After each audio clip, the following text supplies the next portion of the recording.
Tapasya. I'm a midwife, I'm a birthkeeper, and I work with women on a childbearing continuum. Childbearing continuum is the phase of woman's life from menarche to menopause, basically, and everything comes in between. The reproductive life, the initiation into the sexual life, and then pregnancy, birth, postpartum, breastfeeding. Uh, Years after that, when a woman is maybe basically done having children or wants to have more children, or whatever the case may be, and then a phase comes when a woman goes through menopause. We all know that.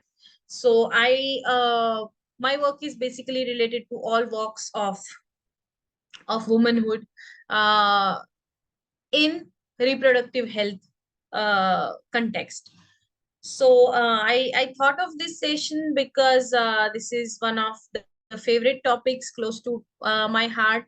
I try to talk to young men, young women about natural contraception.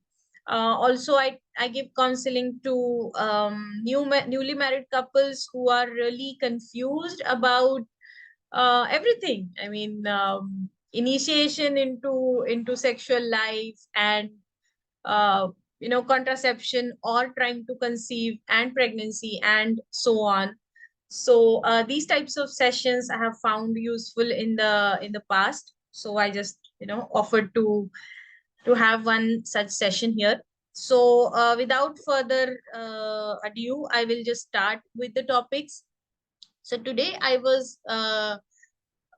going to discuss the fertility awareness method of contraception, natural contraception methods like neem. Also, we will dwell into little bit about what is fertility awareness, or why do I need to know if I'm fertile. Also, how can I harness the potential of my menstrual cycle, because women are cyclical beings, just like the earth. Earth is cyclical. We have seasons. Earth has seasons, and women's body has seasons. So when we respect those seasons and try to harness the potential of it, we are more creative, more productive in a way, and more healthy. um One of the notions why I like to talk about harnessing the potential of your menstrual cycle is, I'm sure many of you who are related to AKF groups, they must have watched Caring for the Girl Child session, which we had last, which was an amazing session, which also talked about seasons of a woman's life, and why menstruation has to be respected, and why women have to have their rest, etc. I'm not going into the traditional aspects of it. For the traditional aspect, and what the Ayurveda and other parts of medicine say about cycle and respecting your cycle, you can definitely go on EKF's YouTube channel and watch the previous session, which was really, really good. In this session, I like to talk about it because we have this kind of false notion of feminism, or something that we have been sold, that we see in advertisement of menstrual products, where women who are having their cycles. Maria, can you please mute yourself? Can I? Okay. All right. Yeah. So yeah. So we are sold this notion that during our menstrual period, we should be able to do what we want to, because this is feminism, and women are equal to men, and they should be able to climb on trees, and ride horses, and wear white pants, and how our products are so blah blah blah, very good, that you can do all this without a problem. But the question is, why do I need to be equally productive uh, during my menstruation, when my body deserves rest and respect for this period? That is the question. Like, we do not respect our own bodies. We are sold this notion of false productivity where women have to be equally productive during their menstruation as men, and which is completely false. And that is why I like to talk about harnessing your potential through periods, I mean through your cycle, because as I said, our bodies are cyclical, our bodies are seasonal. So at the very beginning of our cycles, when we are done bleeding, the follicular phase where the egg, the potential ovum is getting developed, the follicule is getting matured, and all the hormones in a woman's body are trying to prepare her for the most creative, most fertile phase of the month. So that is when we have first few days after our bleeding stops and our new cycle begins, which is like a spring. So in that period, actually it comes from within that we have new ideas, we have new energy, we have energy to start new projects. Then as the cycle progresses, we move towards our ovulatory phase where the ovum is actually ready to be released in the next week of the follicular phase, where we have lot of maternal energy, lot of caring, lot of uh, providing details, I mean lot of you know um, dwelling into the details kind of energy. Just like our mothers, mothers do everything for everybody. They know what everyone likes, what my child likes, what my husband likes, what my father-in-law likes, and she prepares and she nurtures and she cares for everybody. That kind of mothering energy is springing naturally in a woman, in any woman. It might be a teenager girl or it might be a perimenopausal woman, but that kind of energy is springing from within because of the work of the hormones, where we are ready to become nurturing to others. And this is also a phase when we are most attractive to the world, because naturally our hormones, the estrogen, which is at the peak now, is again making us want to look beautiful, want to project our beauty and creativity into the world. Also biologically we want to attract partner, and obviously in teenager girls and people who are not married, they are into this, they are more um naturally inclined to date new people, to see new people, to see whether their views match, etc. So this kind of energy is peaking, and that is the time where we can you know again, when we have started new projects, we can invest our energy into going into details, um, doing something new. Some creative ideas spring up when women are ovulating, which is very, very natural. So it is a good time to write down your ideas, and you know if something new is coming up, if you are having ideas of forming a group, forming a community, a nurturing relationship, that is the best time. Naturally it comes, nobody has to teach us. The need for awareness is, am I aware in what phase of cycle I am in the season? Because I am in the summer now, because summer is where everything is green. I mean, European summers. But we can say rainy season in Indian context, but everything is green, everything is springing, everything is more creative. So that is my ovulatory phase. And then I'm more moving towards my luteal phase in my cycle, where some women start experiencing PMS, and people call it, oh, she's nearing her cycle, that is why she's hysteric.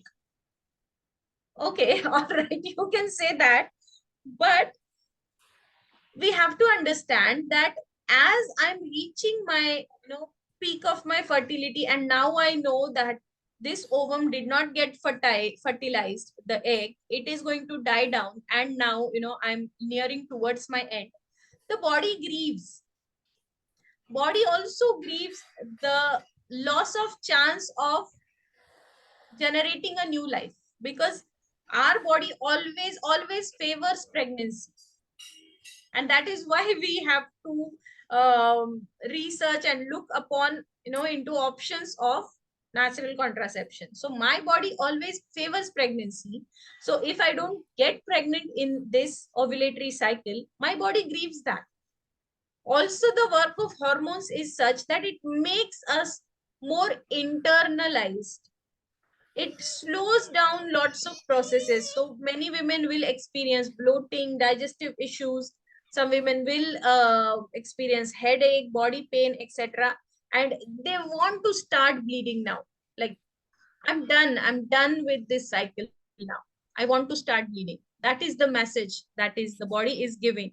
So this is the time where a woman is more introspective. So instead of calling her hysteric, let let's respect her, or let's give her some nurturing, because she has been nurturing everybody around her through her energy for first 2 weeks of her cycle. Now she's coming to the end of her cycle. She is obviously going to feel these these things that she's not cared for, maybe, or feelings of anxiety, feelings of depression, feelings of I'm not good enough. पैर ऊपर कर पैर. Because women in our society are always have this guilt that I'm not enough, because everybody around us expects women to be productive all the month. Every day she has to work with equal energy from morning to evening. Obviously she is going to have days when her body is going to want to slow down a little bit. She would become more reactive. In other words, they will call, oh, she's getting cranky. So can everybody else think why actually she is getting cranky? First, her hormones.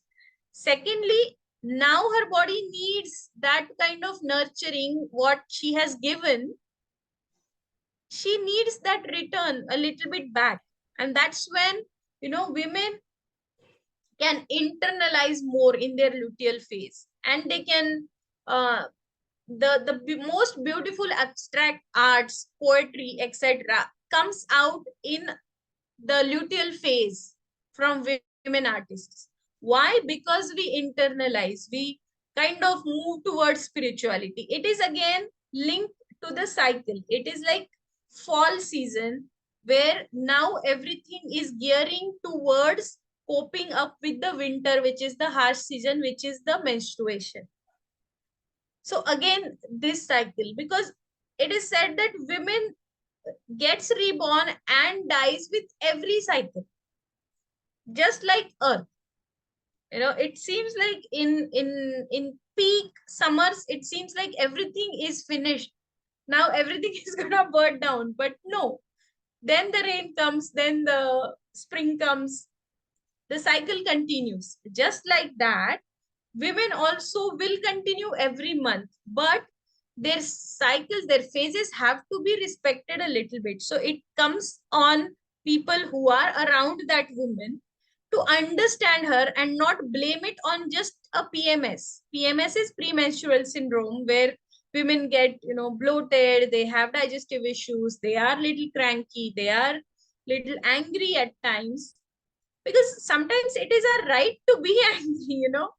Even as a married woman, I feel that after serving my family continuously, there are some days when I don't want to do anything.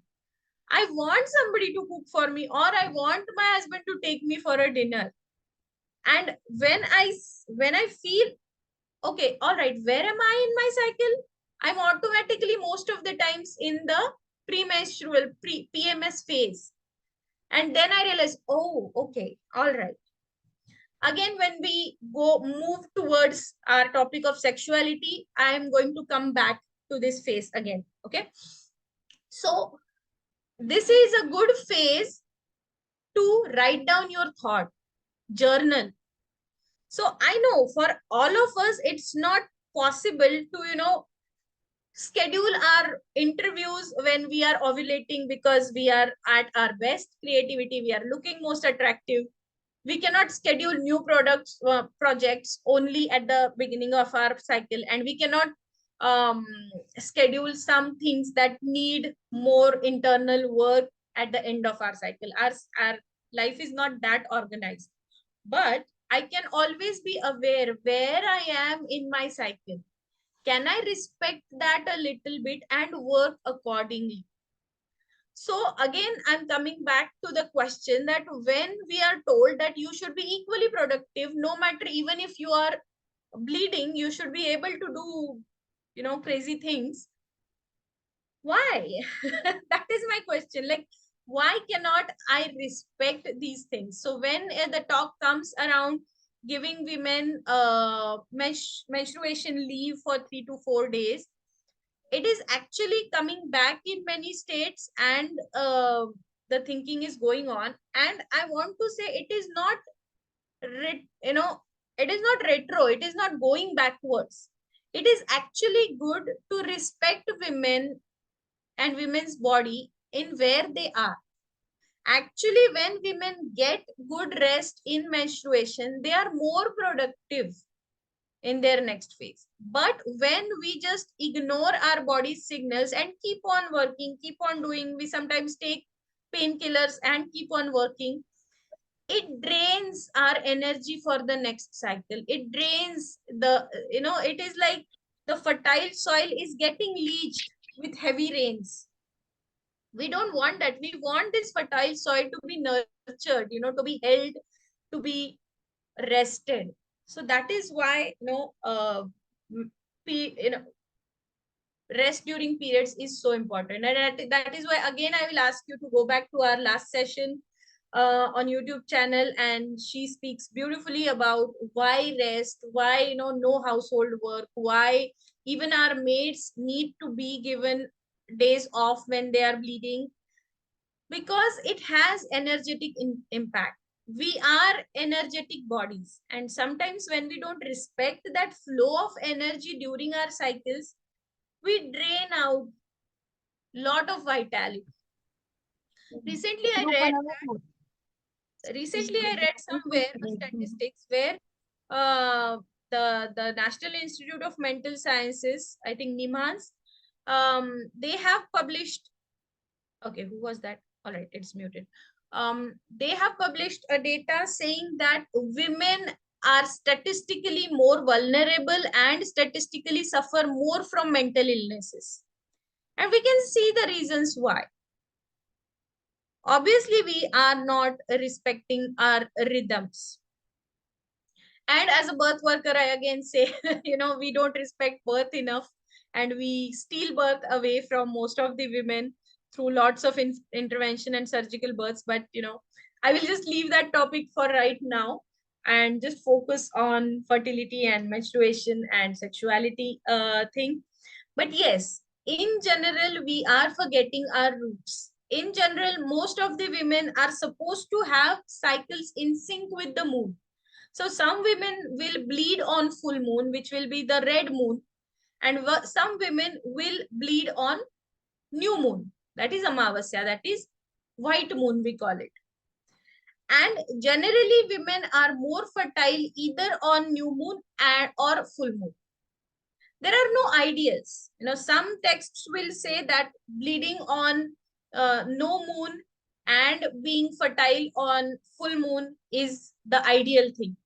But I don't think that anything is ideal, because these are body cycles. So I have been bleeding around full moon for many months now, and it changes. It changes with age, with lots of things.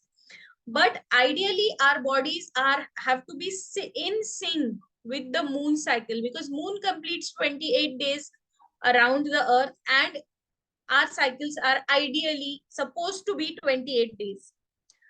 They are not. Obviously, because there are lots of interventions from, in our lifestyle. We don't sleep soon after sunset. We don't wake up at sunrise.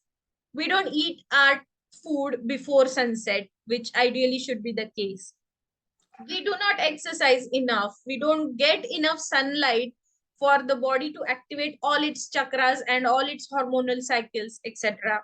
So there are so many deviations. But when it comes to pregnancy, they will say, no, no, we will base your pregnancy on the rule that says every woman has a 28-day cycle, and that is why you have to have just the 40-week pregnancy and you cannot go beyond 40 weeks. That is again a different discussion. But just to understand that if we don't have what we call an ideal cycle, we can always sync it with the moon. Walking in the moonlight, charging your bottle of, bottle of water, ideally a glass bottle water, in the moonlight.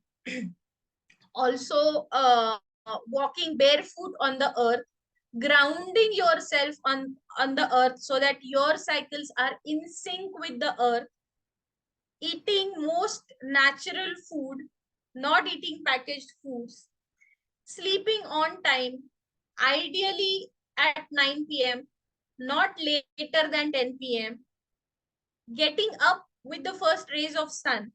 All these changes can sync our cycle with the moon, because it basically grounds our energies with the nature's energies. So first step is doing this, then getting aware of where am I in my cycle, how can I harness the most potential of it, what I can do best where I am. Like if I'm ovulating and if I have a lot of energy, I can start new projects, I can do lots of new things, I can do things that require a lot of attention to details, etc., etc. If I am in my menstrual phase and it is like a winter where I just need to hibernate, I need to internalize. Again, spiritually, menstruation is so powerful that we do not need to go to temples. I mean, there is another discussion that should women go to, temples and worship places and this and that. I'm not going into that. But just focus on when I'm bleeding and I'm internalizing, I am so open because, my chakra is opening, my root chakra is opening and giving way to the menstrual flow. So I can open other chakras and go internalize. And in that case, I don't even need temple. I can access different states of consciousness just through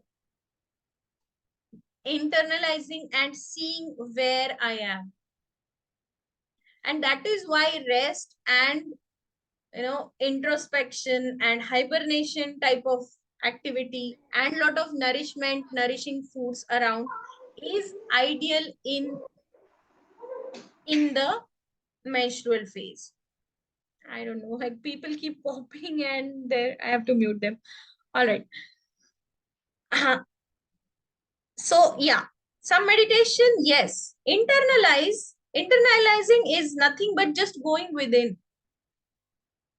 Sitting in one place, just trying to feel the grounding, just trying to feel this moment, maybe being grateful for what I already have, can internalize a lot of energies. So in periods, some cultures are not okay with me going to the temple. That is fine. All right. I mean, some people, some women will fight with that, some won't. It is their personal choices. But for me, I really do not need any outward going religious practice or a spiritual practice to internalize me. I already have the access to different states of consciousness and to different level plane of energies only because of the fact that now I'm menstruating, I'm taking out, I'm dying to my old self, and the next day, next 3-4 days, I am going to be reborn. And that is what we call by hibernation. And in spirituality, again, it has so many connotations like Even Shiva and Parvati will take a few days off.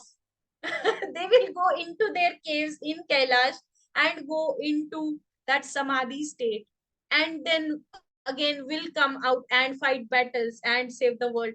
So again the cycle continues. Even Mahashivratri has that kind of connotation, where on that night, which is the darkest night for the soul is going into the depths of dark things, but it is going to come up because the divine energy needs the world to continue. So again, we link ourselves to this cycle of spirituality, the cycle of earth, and then we see, okay, am I respecting my periods? I am an insignificant being in this universe, but if I really pay attention, I'm not that insignificant. I am the center of my universe. The womb, the uterus is the center of the universe of a female body.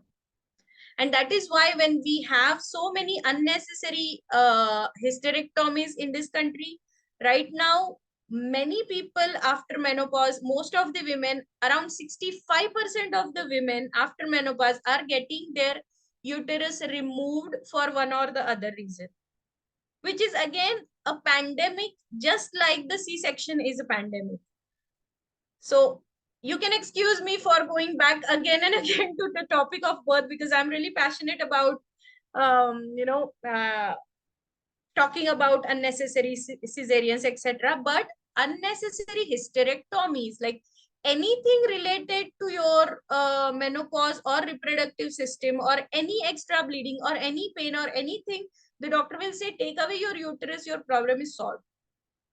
No, you are actually taking away the universe of a woman, the center of her universe. Again, that brings me back to why natural contraception. Why not we just, when we are done having kids, why can't we just ligate our tubes, cut our tubes, tie them up, and that is all? But I think that is cutting off the energy channels, because fallopian tubes are not only the tubes that are carrying the ovum, the egg, to the uterus, and in the journey it is getting fertilized in the tube by the sperm, and the pregnancy is going to be implanted. That's what we have learned in the science class. But they are not just the carrier tubes. I think they are energy channels. In Chinese medicine, the fallopian tubes are considered energy channels that are bringing the energy of ovaries to the uterus and carrying something of the uterus to the ovaries. So they are not just channels which we can just cut and block and we are done with the issue of our contraception. I really feel, I don't know, there are no scientific studies and they will not fund the research which will show that unnecessary tubectomies are linked with uterine cancers and ovarian cancers and lots of reproductive issues, health issues in women. In our grandma's times, ligating the tube was not a very common option. And we can see as this thing has your YouTube link related to this topic. Yeah, okay. So we have to research more, because this type of research is not done and it will not be funded. Whatever research that requires more and more expensive medical intervention, that type of research is always funded.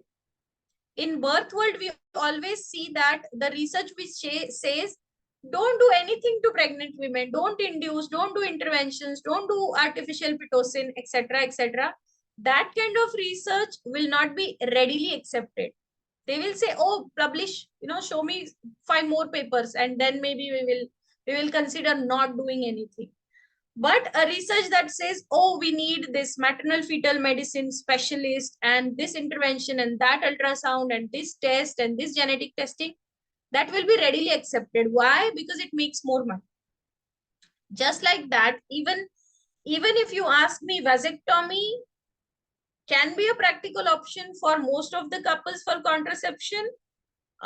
Even me and my husband had thought about it. And then I said, no, I don't want you to get a vasectomy. Neither do I want a tubal ligation, because both of these, our genitalia is a center of different energy. It is, linked with our Muladhara chakra. And when we cut these channels, something we are doing, I don't know what, I cannot explain you what. But now the statistics will explain you why the rates of prostate cancer are increasing, why women are having so much, reproductive system related issues, and even menopause is so much harder for women who have tubal ligation. That answers so many things. But again, as I said, there is no concrete research where I can show you papers and see, this is happening. I have found, though, a couple of papers which I can share, and they say that actually vasectomy and tubal ligation affects your reproductive and, other health adversely in later stages of your life. And that makes totally sense. So again, let's come back to why natural contraception and what is natural contraception. So fertility awareness method, when we know that, okay, these are the 4 phases of my menstrual cycle, let's understand what is my fertility.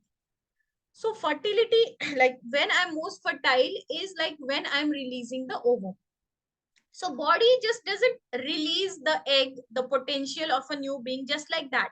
No, there is a lot of preparation going on in the body. So in the follicular phase, the hormones are working, the growth hormones are working in maturing your follicle, maturing the the ovum and the surrounding cells around it, which sustain it.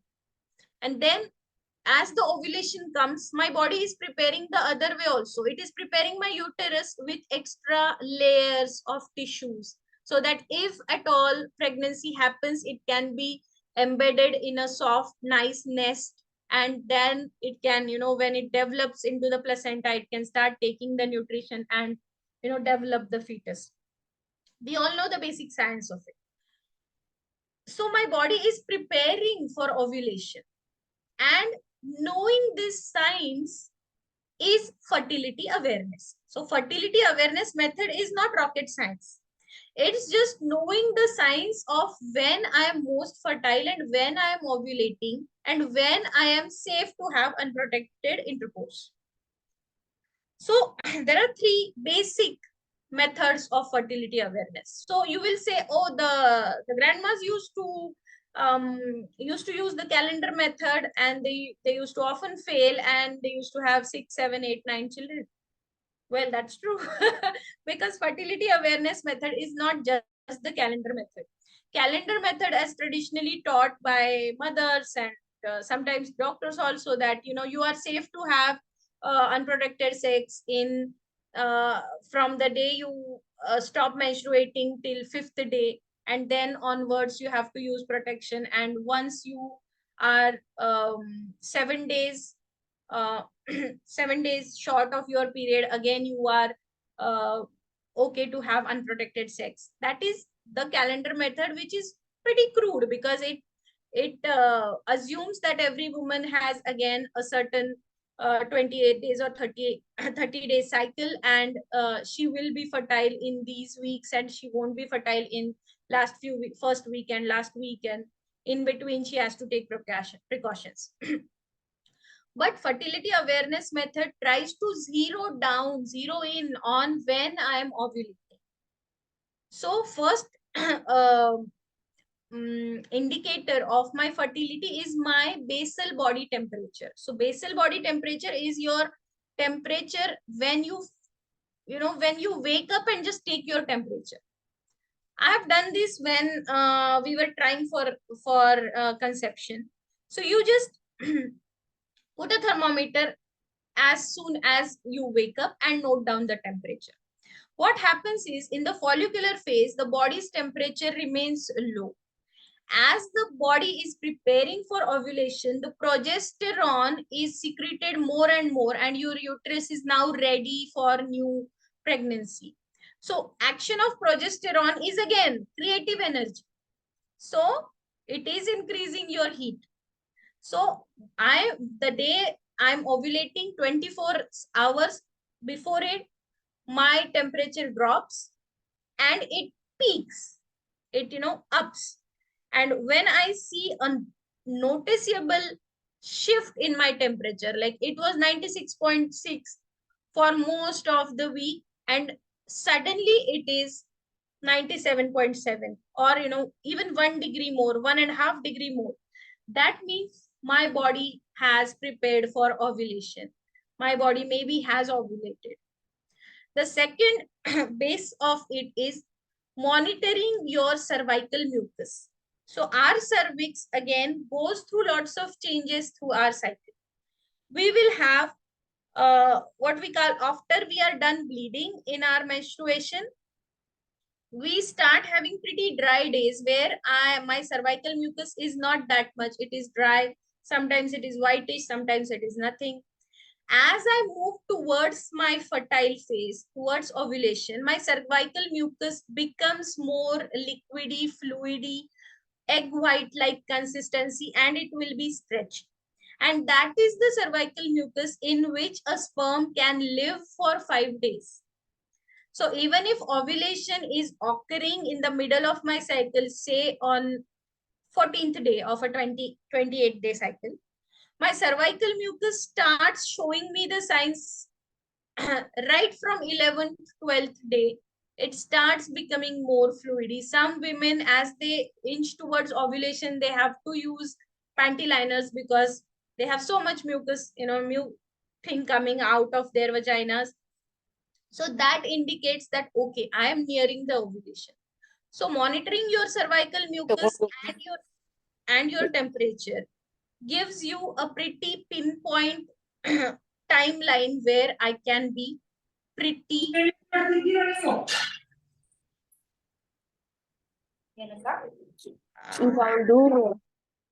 Okay, this is happening again and again. People are just popping in. All right. So third thing is, where is my cervix?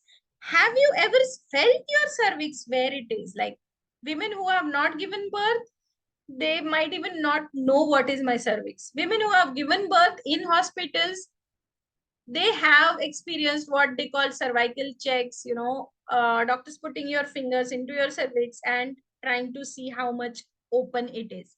So cervix, let me get my tools.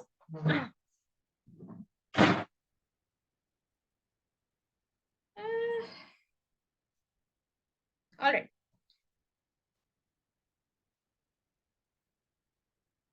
So this is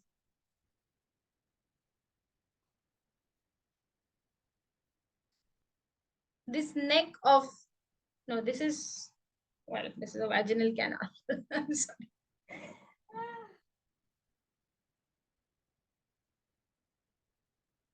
Yeah. So this is our uterus. Just, every uterus, our uterus is equal to size of our fist generally. So this is the uterus. This is the neck of the uterus. This is called cervix. And our vaginal canal generally surrounds the cervix, and it is generally 3 to 4 centimeters long. So when we feel ourselves, we will hit a part which is nose-like consistency. And people who have not given birth, they will have a circular opening, and people who have given birth, they will have a slit-like opening. They will hit a part which feels like a button, which has a hole in the middle of it. So that is our cervix. Most of the women never feel their cervix. So if we are trying to know our fertility, we might as well try to know our anatomy. That this is my external genitalia, which is, this is my clitoris, my pleasure point, most sensitive point, which has 8,000 nerve openings, no nerve endings here, which is what we call the pleasure button. But it's not just a button. It has equal amount of vascular tissue like a penis. So not only men get erections, women also have a lot of erectile tissue. So yeah, um, that's a good information to know, because that pertains to my sexuality. Like, I can dictate what feels pleasurable to me and not, and I have the right to demand. That's what. So repeat the pressure point. There is no pressure point. I'm just explaining the external genitalia, which it looks like. This is the outer part of my vulva, which is the female reproductive uh, organ, genitalia. So that's what I'm explaining. So this is clitoris. This is where our urethra is, where we pee from.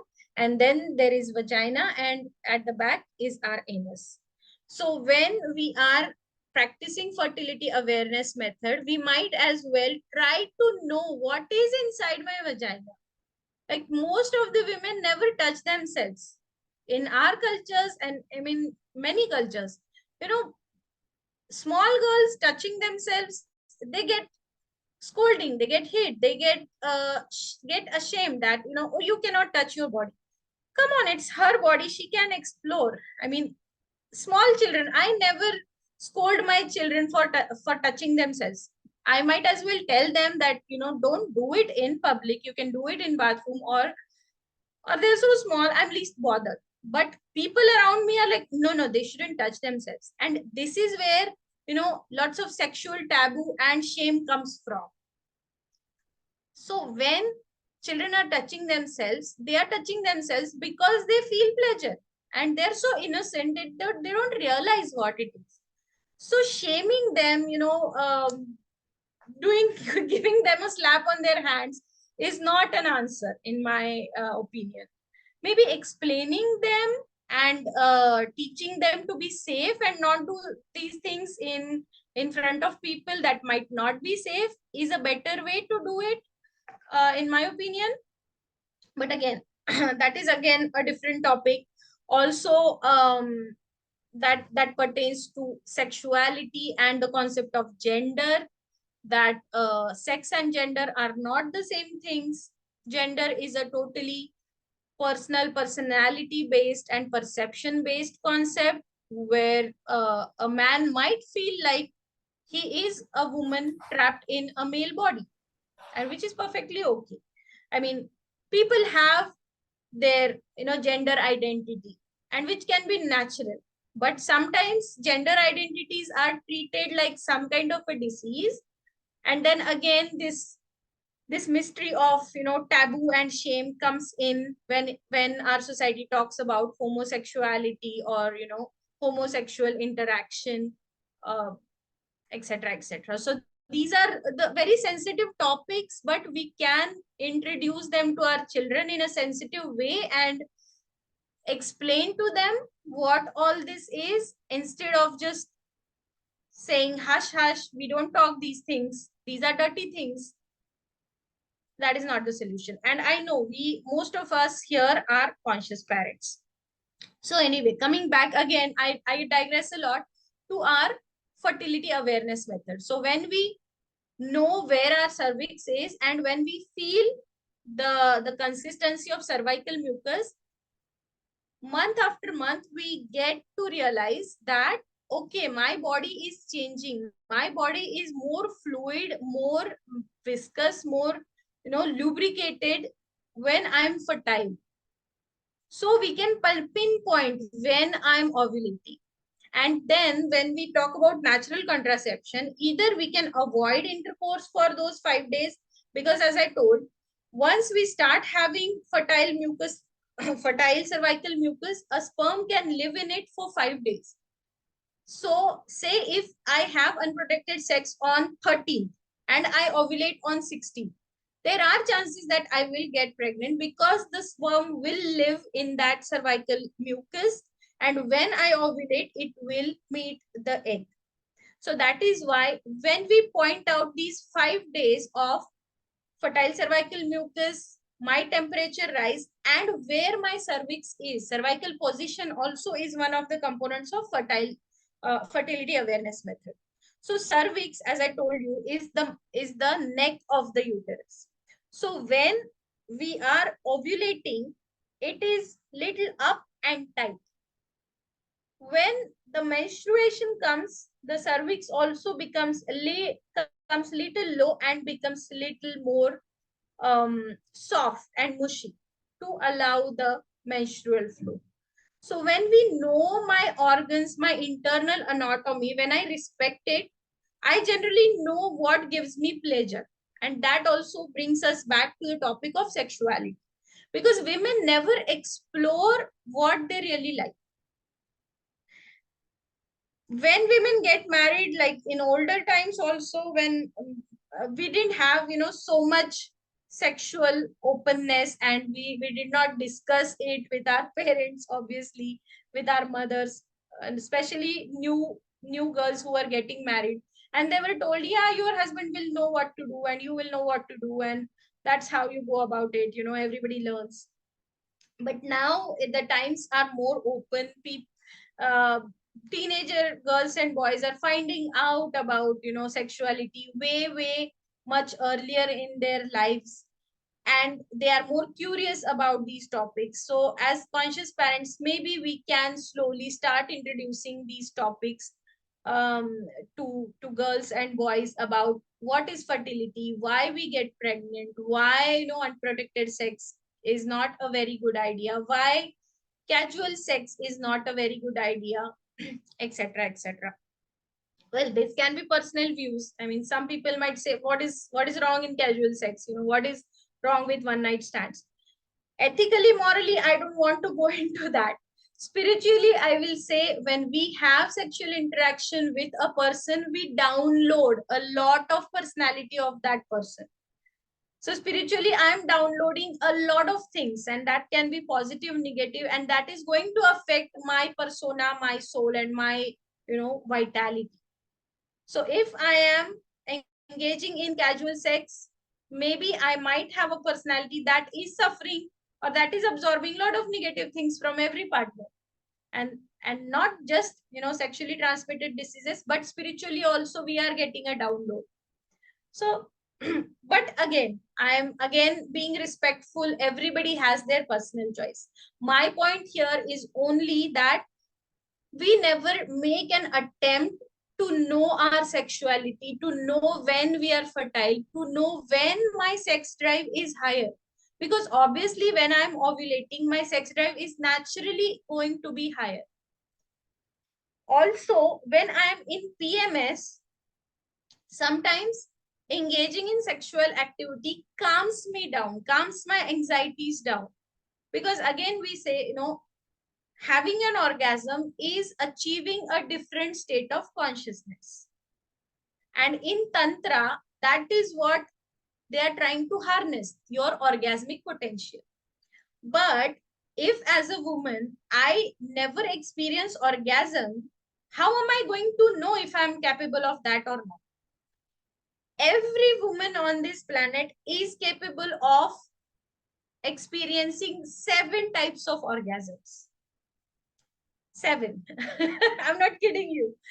Um, there are clitoral orgasms, there are breast orgasms, there are vaginal spots orgasms, there are G spots orgasms, there are cervical orgasms. The best ones are cervical orgasms, because when the penetration is that deep and it activates the cervix to start contracting, those types of orgasms are very deep, you know, lasting very long. And those types of orgasms, women very less frequently experience. Because in Chinese medicine, it is said that men's sexual drive is like fire. It is very easy to ignite and it is very easy to die down. But women's sexuality is like water. It takes time to boil, but when it boils, it remains to the boiling point for way longer. So when I don't know this, I never think, oh, I'm capable of orgasms. Many times I have seen women who have said, I don't know what orgasms are. I have never experienced one.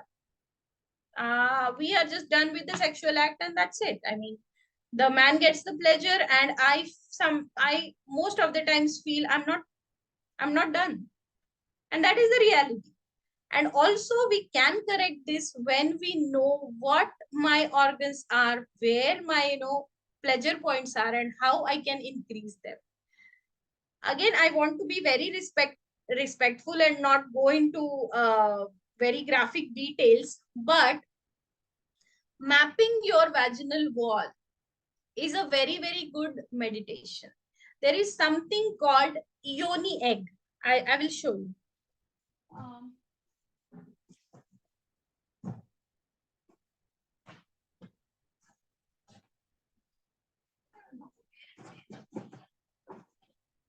yeah, there is something called yoni egg. This is used extensively in Chinese medicine. Um, these are crystal eggs, and we kind of keep it at the mouth of our yoni and try to put the consciousness in the muscles of the yoni in taking it in. So as we try breathing techniques and as we try, holding the yoni egg longer in our yoni, we strengthen the pelvic floor muscles. These are used very much effectively on prolapse. Because of wrong birthing practices, many women have something called urinary incontinence or a prolapse. And yoni eggs are very effective, better than Kegels actually, uh, to correct these pelvic floor muscle problems. And the side effect of it is you start having great sex life, because women start experiencing what feels better where. Also, they can help their partners to last longer, or to use other techniques, have clitoral orgasms first and then extend the foreplay and then penetrative sex and then reach satisfaction for both the partners. These are very, very easy techniques, but because we have so much taboo around it, so much we don't talk about our sexuality, because women are considered to be asexual. Even our movies depict that when the hero is making sexual advances, the woman is like, no, no, no, no, no, no, I'm shy, I'm this, I'm that. Well, I mean, that can be a primary reaction. I'm not saying every woman is very sexual outwardly and she's sexually expressive, but most of us are. And because of social cultural conditioning, we don't express ourselves in that way. Even with our intimate partner, most of the women are very, very shy to tell the partner to do certain things that feel good to them. They will just try to go with the flow and being a good girl and good person who just responds to advances. So female part is just supposed to be, responsive to the advances of the male part. Actually, it shouldn't be like that. Kama Sutra also says that unless and until both the partners are satisfied, the sexual act does not reach its peak. The pleasure does not get the peak. So, to experience that, again, it comes back to, do I know my body? Am I in sync with my body? And so many layers of shame and conditioning and taboos that I have, can I remove them slowly? Practices like yoni eggs really, really help you to be conscious of that part of your body, of your yoni, where your cervix is. Can I feel what stage of cervical mucus I am experiencing? Where is my cervix? Is it low? Is it held high up? What does that tell me about my cycle? So, I give more elaborate sessions on that, but what I practice is something called yoni breathing, that consciously breathe into your genitalia and try to feel the sensations, just to make that part of your body conscious, because we live pretty much very unconsciously most of the times. And if we want to correct that, we might as well, try to go and explore our bodies more. So I don't want to cut it short, but I don't know what is the time. Am I going too much ahead? Yeah, it's been 1 hour since I'm talking, but I would like to invite some questions regarding what I said so far.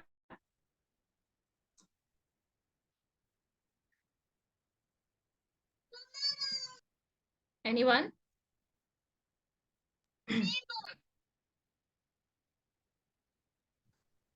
Tapasya, as you mentioned during the menstruation, that we should be diving deep inside us, or like, what does it actually mean?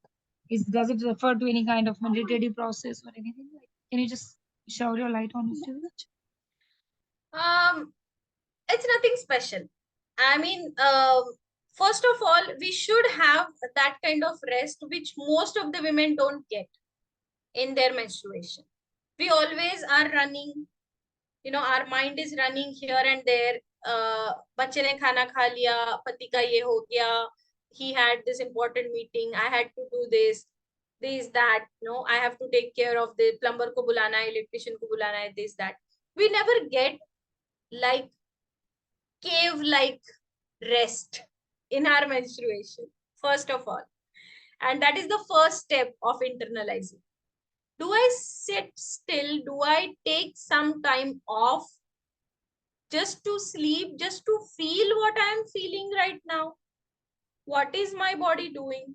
Some of us numb down the sensations in periods by taking painkillers.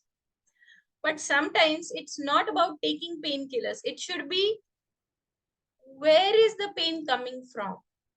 Can I flow with that pain? Is that pain trying to tell me something? Is that pain trying to tell me, stop, your train is running too fast, you're getting overworked, you're getting exhausted, can you just stop and be with me, be with my body? That is the first step of internalizing.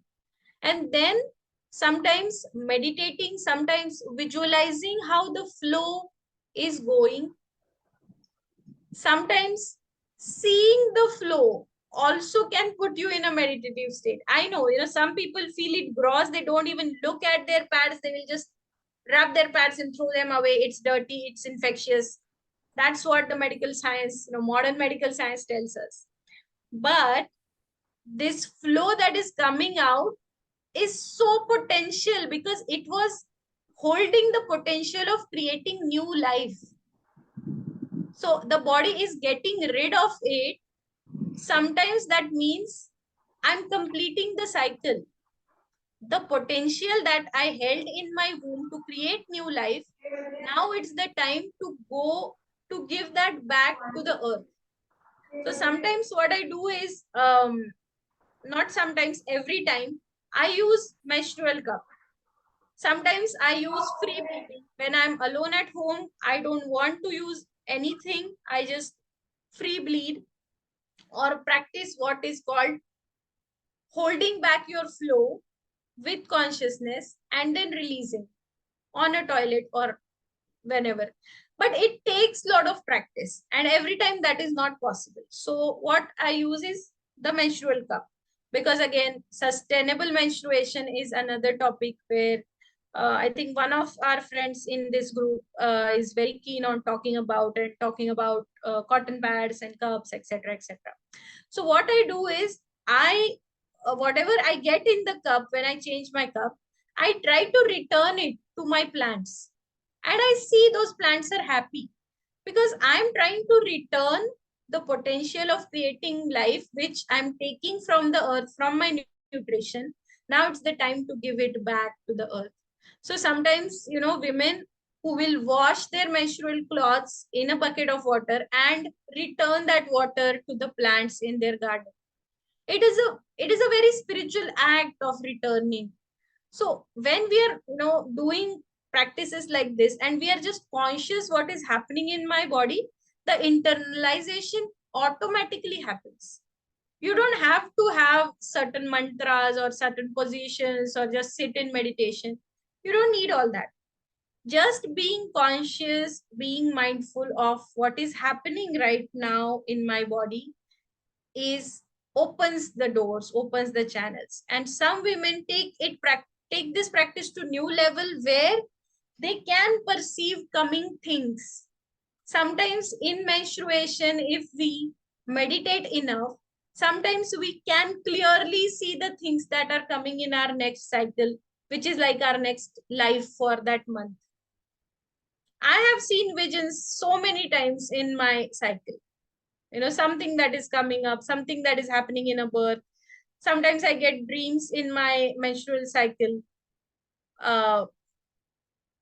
Bulb on moment. Yeah. I mean, if I'm understanding it right. So you get visions. You can open your consciousness to that level. When you internalize, when we go in, the doors open. That is the basic yoga. That when we go into our core, the doors to higher knowledge open. And we just have to let that open by just being mindful, by just being conscious. The first step is take that rest, which is not possible for most of us. I hope, Surabhi, I addressed your question adequately. I can talk more and more, but I talk too much. Yes, yes, wonderful. However, I take all adequate rest, so I just wanted to go ahead about it, like Yeah, internalization. now you can step up your practice. Yes, yes, I'll do that. Yeah. Anything else?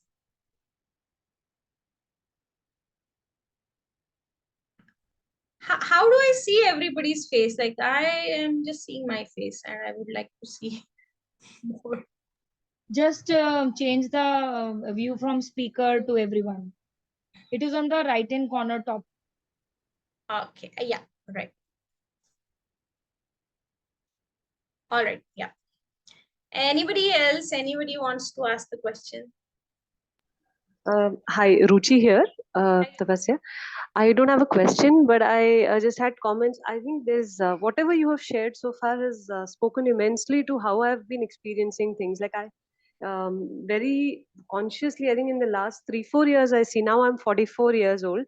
I see that I'm more conscious that somewhere around the time when I'm supposed to start periods, just before that, I actually have very depressive, sometimes even suicidal thoughts, and it is grieving.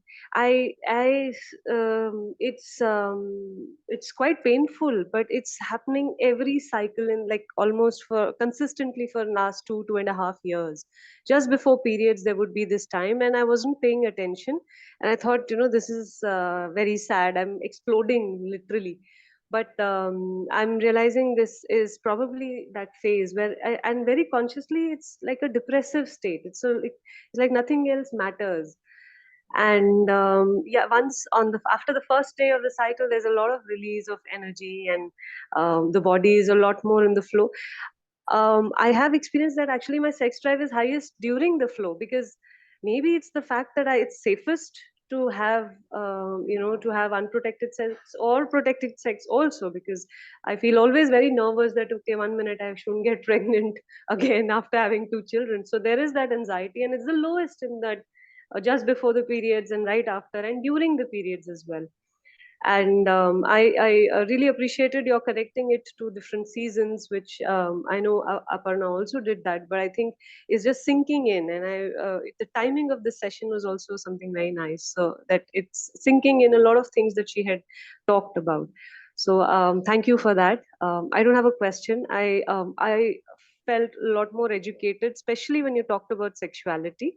I think there are things that I didn't know, but I had been feeling them, and I've also wondered exactly what part of my body or where exactly is the pleasure. But I think now I'm more open to exploring that further and really knowing my body more. So thank you for that. I think some of the shame, so called, is helped by your sort of articulating things more clearly. So thank you for the language there. Yeah. Thank you so much, Ruchi. And I totally agree with you that yes, it is a grieving phase. Again, just like the monthly phase, we are also going through the life cycle of, we are children, and then we hit the puberty, and then we hit, motherhood phase. And now after 40s, I am going towards something called a matriarch.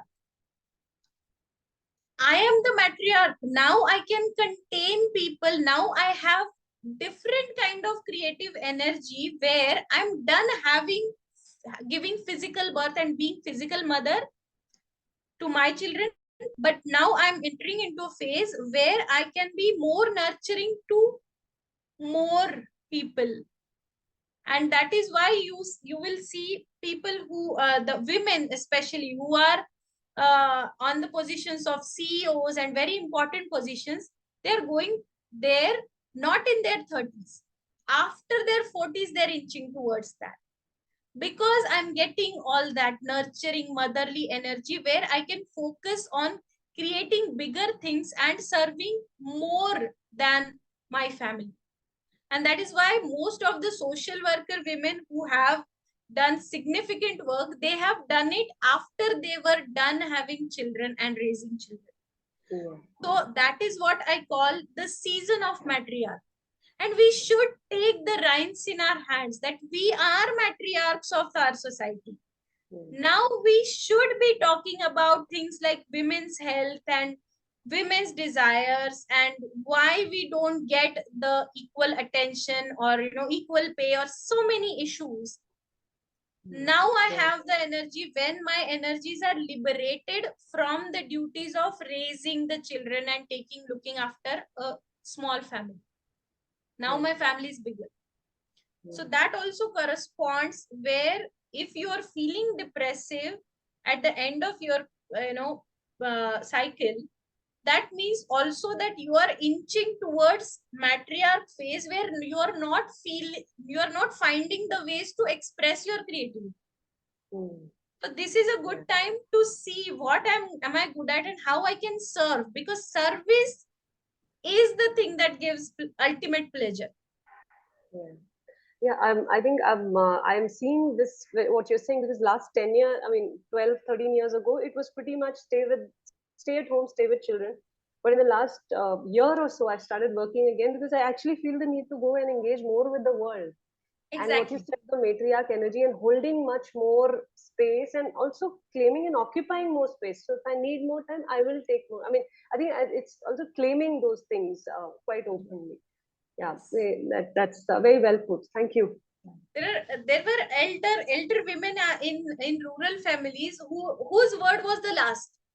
Like there were women who had single-handedly looked after the farmland, the big family, everything, even if their husbands were not there, their husbands had died, even the widows, but their word was the single word, that those were the matriarchs.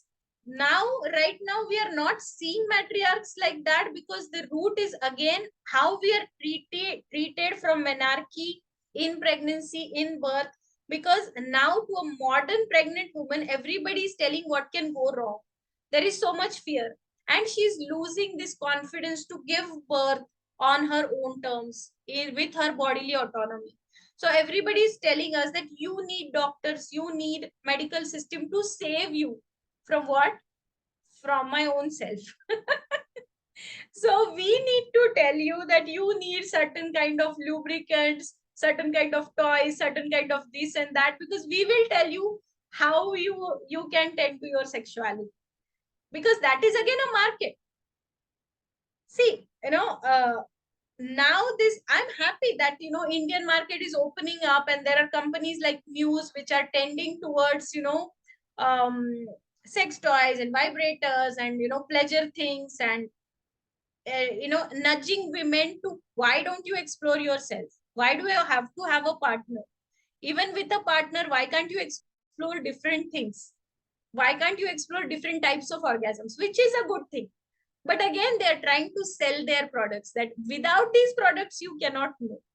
And that is not true. Just simply by engaging in practices like, practices of yoni eggs, yoni breathing, using crystal wands to massage your yoni to see what feels good. Simple practices, they don't cost much, but out of shame, out of taboo, and out of illusion of busyness, we never see what feels good. Even if I have a high sex drive, sometimes I'm feeling, oh, my husband is too busy. Shall I or shall I not? As you're saying, you feel sexual energy during menstruation. It's same with me. And in PMS, what gives me most relief is either sex or self pleasure, self cultivation. And we never tell our girls that self pleasure is an option. Men do it all the time. But that's their thing. But women, we are always under this shame, under this taboo that, oh, I cannot touch myself, I cannot see what feels good to me. Actually, it is my body, and I should be engaging in those practices, not to become an addict, but to see what gives me pleasure, what opens my doors to other levels of consciousness. Because when we orgasm, actually the vibration of orgasm is the vibration of cell division. So when we orgasm, new cells are getting formed in our brain. When we orgasm, new cells are dividing. Our sperms and our eggs, they are getting created when we orgasm. Like obviously women come with a set of ovums at birth and then they get mature. But this impetus of getting mature, the next ovum, comes from the orgasms that I get in my previous cycle. So energy of orgasm is energy of creation, energy of vibration. That is what tantra philosophy, if you read more deeply into it, that is what it is trying to harness. The potential of your orgasms, the potential of what planes of consciousness you can achieve. So some people will say, no, I achieve pleasure and different state of consciousness through weed, through alcohol, through through music, through dancing, through anything. But some people will say, but I have the very key inside my body, which is given to me by the divine to explore different states of consciousness, and I am shying away from that. I'm always feeling this is a taboo that I should not. This is like hiding away the key to pleasure, key to a great treasure in a very dark room and saying, oh, don't go there, there are ghosts. Obviously, in spirituality, when we traverse different states of consciousness, we are always advised to stay away from dark forces. Because obviously, when our consciousness rises to a level, other dark forces are always there to attack and take you into darker places. But our light, our prayer and our aspiration is always towards the light. I mean, that's what my Guru Sri Aurobindo says, that sunlit path is always there for you. If you want to choose it, it's always there. If you open your consciousness, there are going to be dark forces that will attract you towards the depths. And again, going into the depths is also important, because when we go into the depths, we come up. So I'm sorry if it is going tangential to people, but if you read Tantra, if you read, Indian spirituality, and if you try to combine both, you get that you get that understanding that life was created for ananda of the divine. It is the pleasure. And asceticism, which is just stay away from all the bodily pleasures, and our goal is mukti or moksha or otherworldliness. In later stages of civilization in India, it has kind of obscured the very base of life, which is ananda, which is pleasure, which lies inside us. And obviously there are there are streams that will say engaging too much in your sexuality will reduce your vitality. And that is why people who masturbate a lot, they will have different types of mental illnesses, etc., etc. That's what modern medical science says, and that's what some of the streams of thinking will say. But in core, if you read Kama Sutra and if you read Tantra, they will say these are the portals which you can harness and go above that. Don't get yourself entangled in this just the bodily pleasure. Obviously, our goal is higher, to reach a higher consciousness. But these are the portals given to us. So why not utilize them? Why to feel shame around all this? These are very natural instincts, because the nature favors continuation of species, and that is why sexual pleasure is something that attracts beings to multiplicate and continue the species on the planet. I totally understand and accept that that is not the only goal of life. Pleasure is not the only goal of life. But why then only women, only one section of the society be kept separated from exploring their own pleasure? This also I don't understand. So why so many women say, I have never experienced orgasm in my entire life? I feel really sad that you can totally, I mean, with or without a partner, that's not an issue. It's all about getting conscious about what feels good to you, what is where. Most of the women don't even know what is cervix, what is vagina, where is my G-spot. So why not? That is the whole intent of this session, to encourage you to go into these practices. There is one very good video on YouTube which is called Introduction to Tantric Sex, where he explains beautifully all these things, and how we can be more conscious in our sexual practices and how we can harness that potential for our own spiritual growth. Something which Osho said, but again, it goes again beyond Osho as well. So some philosophies will remain on the surface, some will go still deeper, some will go, still deeper. But the deeper path is again self-realization. So we can achieve different states of consciousness through our orgasms. That's all I want to say through all this jargon. So yeah, that's pretty much it. It's 1.5 hours already. So if we don't have many questions, we can call it a day. Many people have left already. Tapasya, namaste. Yeah. Am I audible? Yes. So myself, Dr. Ashwini. I just have the session. First of all, the session was very, very, very beautiful, and truly, I'm amazed to look into that very nice session. I have two practical questions to you. The one is, yes, I understand the signs of my body, and I understand the PMS, and I understand my body goes into grief during my menstruation, and I know that I want rest. Okay, so in my busy schedule, I have to work outside, I have to work inside as a mother and a housewife. So how can I make it practically? Can you give the practical tips? How can I have rest? Like resting is not sleeping all the day. It is not possible. Practically not possible. Getting away from everything. Okay, so how can I make practically getting rest to the body? I wish I knew that. Just joking, but yes, we can organize our life better around our periods.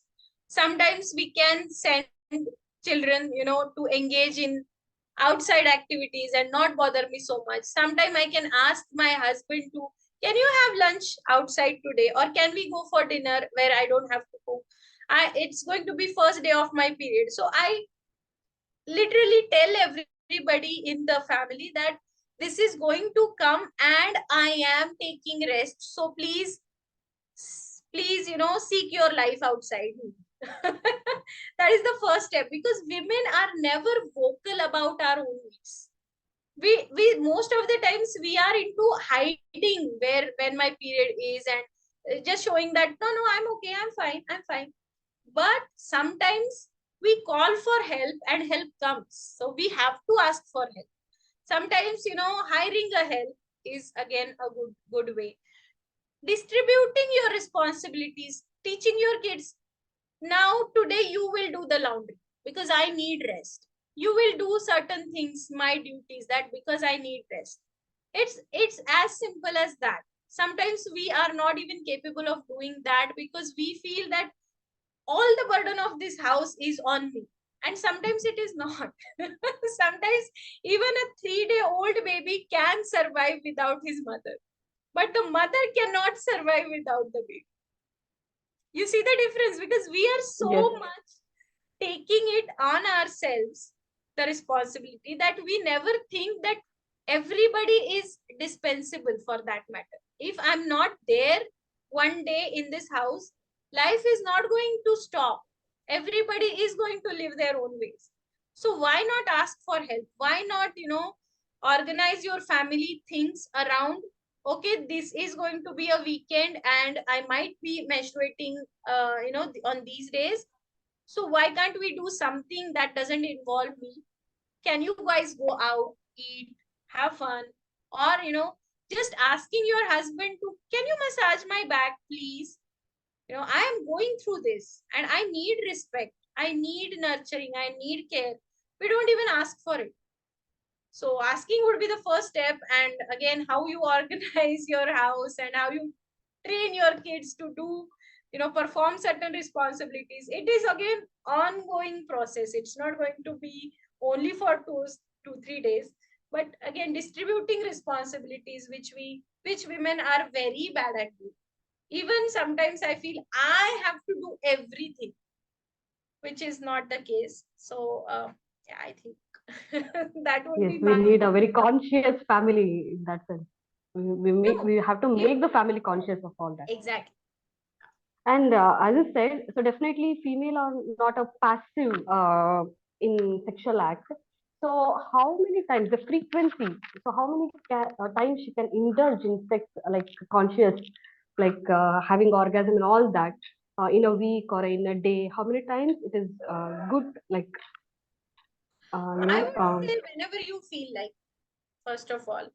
The person I take guidance from, her name is Kim Anami. She is a sex therapist and what we call, I don't know. She's a wise woman. So she says, people go and smoke or people go and get a coffee. I go and get myself an orgasm. So it's like that. Sometimes if we don't feel like penetrative sex, it's just about exploring, around my clitoris, what is feeling pleasurable, because clitoral orgasms need frequency and consistency. I mean, the pressure and frequency of whatever vibration you are using. I would say avoid vibrators because they kind of make the pelvic floors weak. Just exploring yourself with your own hand is better, and then you can do it as many times as you want. But generally women don't get that much time, but at least once a week try to explore. If I'm not having a regular sexual activity, with my partner, nobody is so enthusiastic. Men are so overworked, so stressed, that they use sex as stress busters. So they are done ejaculating, they're done. But we are different beings. Women are different sexual beings which need lot of stimulation, lot of nurturing, lot of foreplay, and then the act of actual orgasm. So to reach that, we need to find our ways. Many a times we don't explore ourselves, and that is why in sexual act we are never able to tell our partner that if you do like this, that feels better than the earlier, because we don't have any comparisons. But when we start exploring our bodies, our sex life becomes better. Your partner will say, where did you learn all this? You'll say, myself. I'm my own guru because I just started exploring myself. That's what I'm saying. Men do it all the time, but women do not. And I'm not saying, every woman should just go to the bathroom and start masturbating. No. I mean, maybe yes, but find time for yourself. That is the key here. Find time for yourself. Give yourself a nice massage. Why don't you go to a spa and get a nice massage? And after that, try to explore what is feeling good in your body. Try to engage in longer foreplays with your partner. Also, if you want, if you feel like that he just in 3 minutes he's done, why don't you teach him like how to use his fingers, how to use a toy, maybe a dildo or a vibrator, or and how to take it longer so that I also get the pleasure. Once you are done, it's not uh, compulsory that I am also done. I might need more stimulation. So why can't we do that? So so I can't give you a formula, self exploration twice a week and every 15 days or what. It is again what feels good to you, how many times, but at least once a week try to sit with your body. Try to speak to your yoni, what she's feeling, because as they say there is a gut feeling, I say there is a yoni feeling. Anything, any new thing we are going to do, sometimes I consult with my yoni. What is going on? What are you feeling? The things related to intuition, the things related to imagination, the things related to emotions, you will start getting answers, because this is literally the center of universe of our female body. Our womb is very wise. And why sometimes we start having back pains and womb issues and cysts and fibroids, etc., etc., because women store a lot of grief and unexpressed emotions in their wombs. We have to do womb healing, womb cleansing once in a while. Just talk to your womb. Is there any unexpressed thing that I am just burying it down there? So most of the areas that get most of the brunt of negative feelings are our kidneys and our womb. So tapping that, tapping the womb, tapping our mammary glands, tapping our heart, tapping our supreme chakra, tapping our pituitary gland, tapping our thyroid gland. This gland tapping is very, very nice practice, consciousness practice to just start knowing what is going on with my body. Just consult your womb. What are you feeling? It's just like the gut feeling. Womb is just behind the guts. So we can consult that. So I don't know, again I'm going on a tangent, but it's all about self-consciousness. Yeah. So that is all from my side. It's 6:34 already. Shall we call it a day? Yes, Thank yes, yes, yes. Thank you, Tapasya. Thank you, everybody. Yes. Thank you. All right. Thank you.